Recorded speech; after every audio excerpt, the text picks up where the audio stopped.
Good evening, and thank you very much for joining us. I'm Mindy Peterson. I'm Public Involvement Director with Parsons. We'll be going through this presentation tonight with Toby Randolph. He is also with Parsons and is the project manager. So we had a chance to get together last night and talk with some folks in person. We were at Sense Charter School, had our public meeting there, and we covered some of the same territory and provided an overview of this project. We will do so again tonight, but wanted to do a few housekeeping issues first. So I will have my camera on while we're talking this evening. Toby will do the same when he's talking about improvements. If you have questions, comments, you can send those in our direction at any point. Do use your Q&A. So the Q&A button at the top that is right there along the bar that you're used to seeing, we have it highlighted there. You can submit at any time. If it's a really fast, high level question, we had just one or two, I guess one during the presentation last night that Toby answered on the spot, but most of those we'll just take offline and we will get responses in your direction. So if you have preferred contact information, please do share that with us with your question, and we'll make sure and get a response in your direction. All right, so this is the virtual public meeting for I-65 Safety and Efficiency. This is a new NDOT project that we're going to be talking about. And again, talking to you this evening is myself, Mindy Peterson, and Toby Randolph, who is the project manager, is going to be talking a little bit more about the improvements that are anticipated for the corridor. So some of the territory that we'll be covering tonight, we'll want to give you that overview so that you know when we're talking about I-65 safety and efficiency, what we're really talking about and what we mean by that project. Toby will go through the anticipated improvements and give you a better understanding of what to expect there. We also want to talk about where we are in the project and project development, where we will be headed. And then, of course, we want to make sure that you know how to follow our progress and stay in touch with us as this project develops, and also to share any comments that you might have. So that's some of the territory that we'll be covering tonight. We start with our overview of the project. All of the maps that you're going to be seeing are available on the project website. That website is i65safetyandefficiency.com. This one really is just to give you a sense of where the project is. It's outlined there in blue for you. And then we also give you an idea of where downtown Indy is. So this project is in southeast Indianapolis. It's about a 5-mile corridor. It's stretching from 465 and basically to the South Split, but just to Fletcher Avenue there. You can see where we are touching. And when we talk about I-65 safety and efficiency, just as the name implies, we are really talking about improvements that are designed to improve that traffic flow, improve safety, make it a better ride for folks, and also a safer ride, which focuses always on safety. That's so important. So these improvements should help with that. We are talking about some added capacity to make that added capacity possible. We are talking about some bridge widening as well, one bridge replacement with Hannah, and then also some pavement work that is going to make a real difference in the area as well. One thing I wanted to add, when we're talking about the improvements that are going to be happening and that added capacity, we are really talking about maximizing and using what is in place. So if you're driving through this corridor and you see some of those really wide inside shoulders, we're really going to maximize and use that pavement. So the majority of this project corridor is utilizing that existing inside shoulder, which will become another lane. And Toby is going to be talking more about that. So improvements, when we talk about expected improvements, I think we have hit on all of these. The added capacity, which should help with traffic flow in the area. The bridge improvements, which are important because we know what kind of condition the bridges are currently in, and they need some love and attention. Same with the pavement resurfacing, that's going to make a difference in your commute. Drainage improvements also very important as we get in and begin this work in the area. When we talk about the big picture, this project is new. This is our first public meeting. We had the one in person last night. We have had some discussion with stakeholders, which has been a really good conversation. So we have had consulting parties meeting, which is really focused on historic properties. That meeting happened in September. Just last month, we met with we have what's called a community advisory committee. That's our CAC. And we also had our meeting with our environmental justice committee. Environmental justice is really focused on those issues that are going to potentially impact low income or minority populations. We want to take a look at those issues and we want to say, what can we do to reduce, minimize, improve any adverse effects that we may be having there. So that's the focus of that committee. The CAT committee, lots of good representation from neighborhood associations, lots of people who are living in the area, working in the area, and some people who have some, great opinions on things that should be happening in the area. So when we get those folks to the table, we're able to have some really nice conversations about what does this project include, what might be possible to include in this project based on the feedback that we are receiving, and where is the right avenue for the other feedback that may not fall into this project but may fall into another project. So it's really beginning the conversation and the coordination, and there is a lot of coordination that happens. We've already shared some of that feedback that we gathered at the initial CAC meeting, and we have regular touch points with the Department of Public Works, DPW, and we've shared some of those ideas already, because when you talk about a project like this one, an NDOT project, this project is basically taking you from ramp to ramp. That's what NDOT can touch. So a lot of those improvements that are being discussed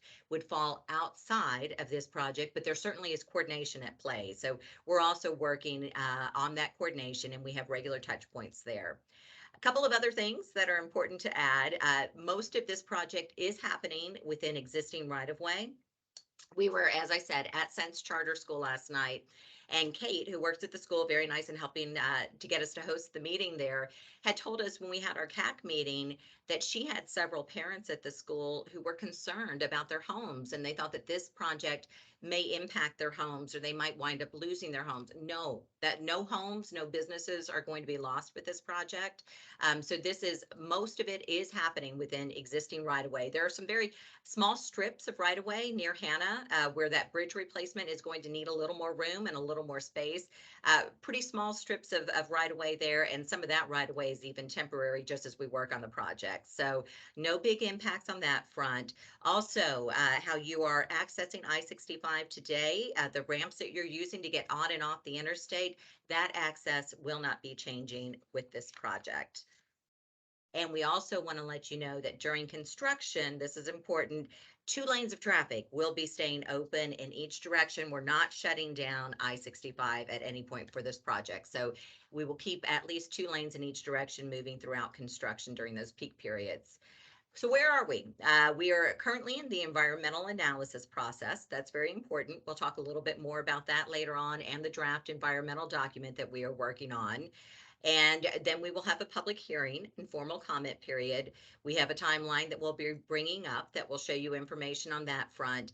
And we know it's always a big question for folks when we start talking about a project like this one. They want to know when. When is it going to impact me? When is it going to impact my commute? When am I going to see work in the area? So what the expectation is that construction will begin in 2025 and last up to 2 years. So that, in a nutshell, is I-65 safety and efficiency. And to give you a little bit more meat on the bones with some of those improvements and what to expect, I'm going to turn it over now to Toby, and he'll walk you through those. Thanks, Mindy. So when you look at this corridor from Fletcher down to the 465, what you'll see is a consistent 3 lanes in each direction. However, some areas they do have 4, some they have 5 because of the ramps coming on and off. So what this project is main goal is to add that capacity and take care of the congestion by adding or getting the 4th lane through the whole project. So most of the capacity, like Mindy said, is gained on the inside. There's a very large inside shoulder north of Keystone Avenue. And so we're going to basically simply redo that shoulder, median barrier wall, etc., and turn that into a lane with another new, with a smaller shoulder. South of Keystone and South is the concrete section. In that area, we'll have to add the 12-foot on the outside for that area. So that ties in nicely down with 465. Hannah Avenue Bridge that goes over 465 at the southern project limits you see down at the bottom, that is being totally replaced. We are widening enough to, affect the existing bridge, and it's at its old life that is getting fully replaced. We have had coordination with the DPW, and it does have a future shared youth paths on the bridge to accommodate any future paths that may put along Hannah Avenue. And, like I said, kind of to begin with, it does connect, the improvements that are already at 465 and the improvements that are already on the north end. Fletcher Avenue North, there already is enough pavement there for this added through lane. And so we're just connecting into that and creating a nice corridor. So pavement patching back in 2019, you would have seen a lot of pavement patching and resurfacing along the corridor, and that was done as part of an MCAR project, is what they called it. And so that will occur again because we're going to be, 8 years later. So it will require again probably a resurface and maybe even more pavement replacement. But we're not totally replacing all the pavement in the corridor. It is getting rehabbed. All the bridge decks will be deck overlaid for those bridges that we're not replacing or widening. A noise study is being done within the project. Anytime we add capacity or a lane, a noise study is required to compare if that lane is open with additional traffic that's forecasted 20 years out. Does that warrant a noise wall for the residents? And so we're going through that study right now. Unfortunately, we don't have that information to share with you right now, whether this corridor will have noise walls or not. So this is I just want to show a little example from Raymond Street North on how the added capacity is going to work. Right now, northbound is 4 lanes. When you add the entrance ramp from Raymond Street, and so we're going to make that a 5th lane, and so that when you get to the south split, that you will have full 2 lanes going to I-70 and 3 full lanes going north for I-65 traffic. Currently, it's 2 and 2, and even the middle lane is a shared an option lane that you can go either way. So this dedicates both 2 and 3, and should alleviate the capacity issues that you have there in the AM peak. And southbound already is 4 lanes coming out of the south split. So we'll be adding that 5th lane to exit at Raymond Street and then continue the 4 lanes, even though it's only 3 going across Raymond Street right now. The other thing to note is just that Morse Prospect is going to 3 lanes, like I said, they're going north for 65. So again, the bridge improvements, a new bridge at Hannah will rehabilitate and widen Morse Prospect, also widen Naomi and East Pleasant Run. Bridges like Shelby Street that are already wide enough, we're not doing anything but overlaying those. So very minimal kind of bridge work, but there are some widening and rehabs going on. So to kind of summarize the pavement and drainage, like I said, we're going to redo the median. And so with adding a travel lane does require us to put new drainage structures in because the old ones are not up to the current standards of how much water can, go into a lane during rainfall events. So we will be redoing all the drainage in the median north of Keystone. South of Keystone, we won't be touching any of that median drainage. That won't change. And we will only do the ditch drainage work we have to on the outside when we add a travel lane. So like I said, the pavement will be improved along the whole thing. So Other improvements, we are reviewing based on some of the public comments that we've already gotten, some of the pedestrian facilities that are under 65. So we're doing a full, field study, et cetera, on what can occur, basically what we can include in this contract. This contract can only go from NDOT right away to NDOT right away. So anything beyond that is up to DPW to take care of and maintain. So we're looking at all the pedestrian facilities and going to include them where we can. And the lighting is a big deal too under these underpasses. And so we will also make sure that it is lit, and then that's going to add that to the underpasses as well.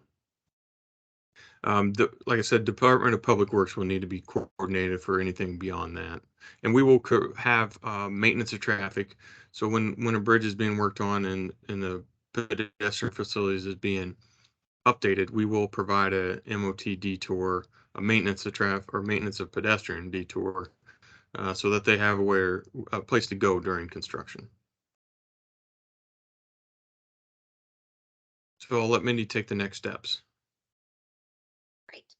Okay, so we talked about this environmental process, and this next slide is going to give you an idea of where we are. We did say it's early. You can see that there by the blue box where we are with the environmental analysis and some of that early coordination.